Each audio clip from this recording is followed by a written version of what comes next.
Hovertech. Just a button away.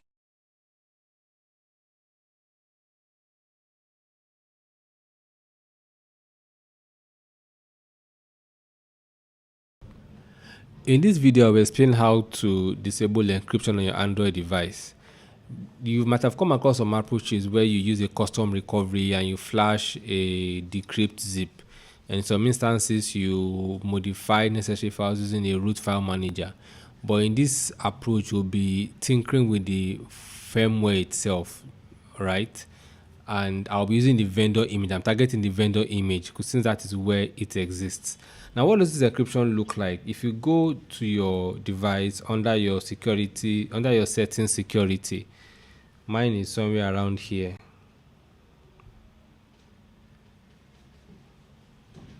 Encryption and creation. As you can see, it says my phone is not encrypted.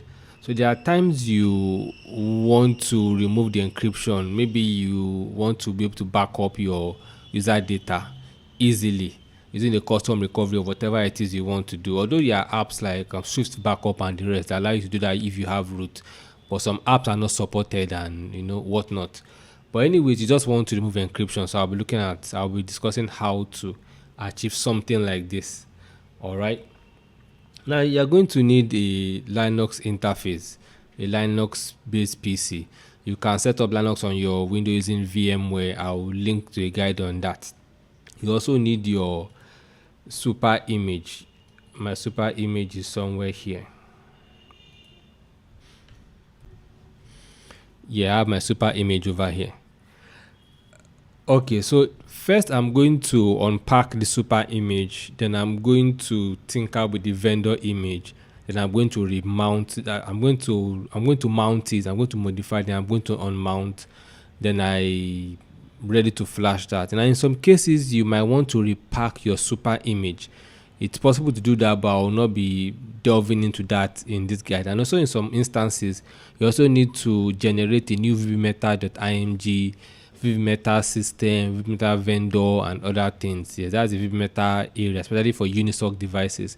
But I will not be venturing into that. Yeah, I'm just going to unpack my super, grab my vendor image, tinker with vendor image, and then flash to the device to achieve the intended purpose.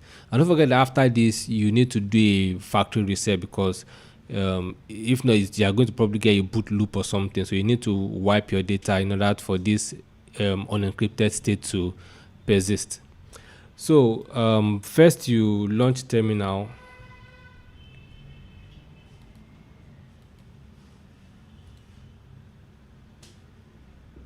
And these are the commands you'll be running. I will explain each of the commands as we go. So first I'm going to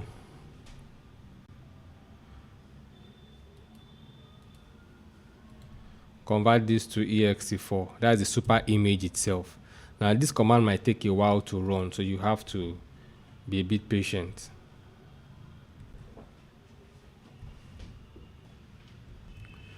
Now that is done. The next command is to use my LP unpack to unpack this. Now I'll link to a guide on how to set up these OTA tools on your Linux PC. So I'm going to use LP unpack to unpack my super image.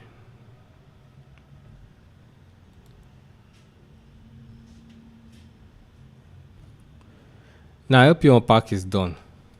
So let's see. So you can see I have my product image, I have my system image, and I have my vendor image here. Okay, so let's proceed.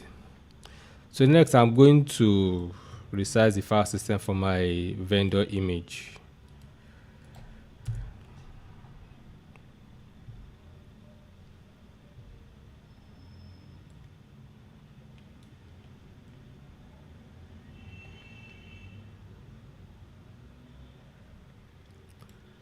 And I'm going to make it directly called vendor.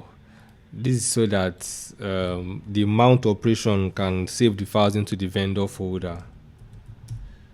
So you can see I have a vendor folder. I'll move to the GUI part also so it doesn't look so confusing here for those that are not used to command line. Okay, so let's do the mounting proper.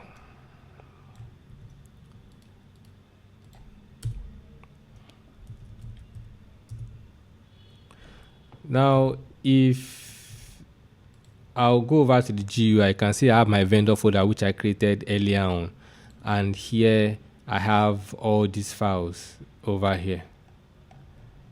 So what I'm just interested in are the etc allocated in the etc folder, the fstab empty files. It might vary, but usually fstab dot your chipset. So I'll just copy these two files. I'll be modifying both of them, and I'll copy them out of the vendor directory. Now I want to modify them before I move them back to that location. So I'll just open them in the text editor. Now what you're looking for is the /userdata section of it all. This is what I'm looking for. I think I'll just zoom in so you can have a better look. After this part of the whole thing. So this is entirely one block. You can see this entire /user/dev block platform boot device. This is one block of code. So what you do is you remove just two lines. Sometimes you have force encrypt. You change that to encryptable. But this particular fstab of mine doesn't have anything like force encrypt. So I don't have the option to just change that force encrypt text to encryptable. So what I do is I'm going to remove this inline encrypt part. I'll remove along with the comma. Then you can see I have file encryption equals to this. So what I do is I just change that entire line to this, to encryptable equals my metadata. So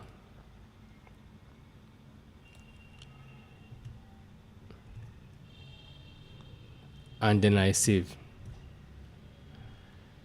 So I'll do the same thing for this fellow here. I'll locate the user data part. This is one block of code.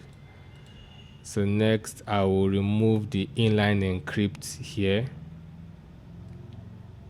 along with the comma in front of it. Then I change this file encryption part to encryptable. So what I'm just doing essentially is removing the inline encrypt and then changing that first encrypt to that encrypt part to this text. And that is done. So with those two changes done, you save and you close them.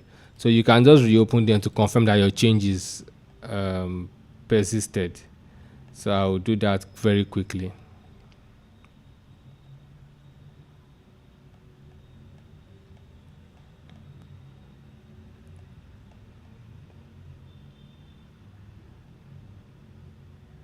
Yes, my changes are still in place.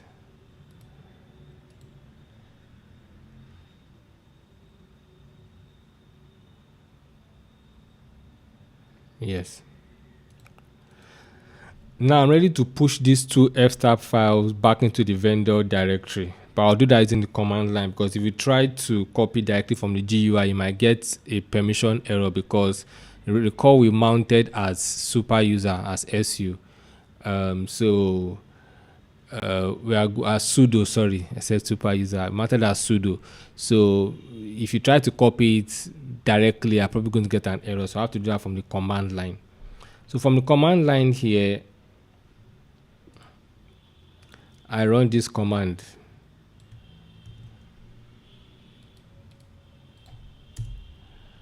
And my two files are moved into the vendor folder. So I go ahead and unmount. Make sure you are not inside the vendor folder during this part. If not, you have issue on mounting. So, and that is done. Now if you go check the vendor folder, you see that it's empty. So that means I've been able to unmount. And then I will just go ahead and do the normal resizing to make sure everything works fine. in terms of the file system.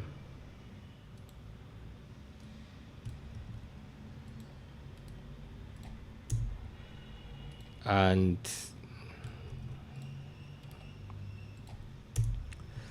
great. So you can now grab this your vendor image and then flash your device, maybe using fastboot.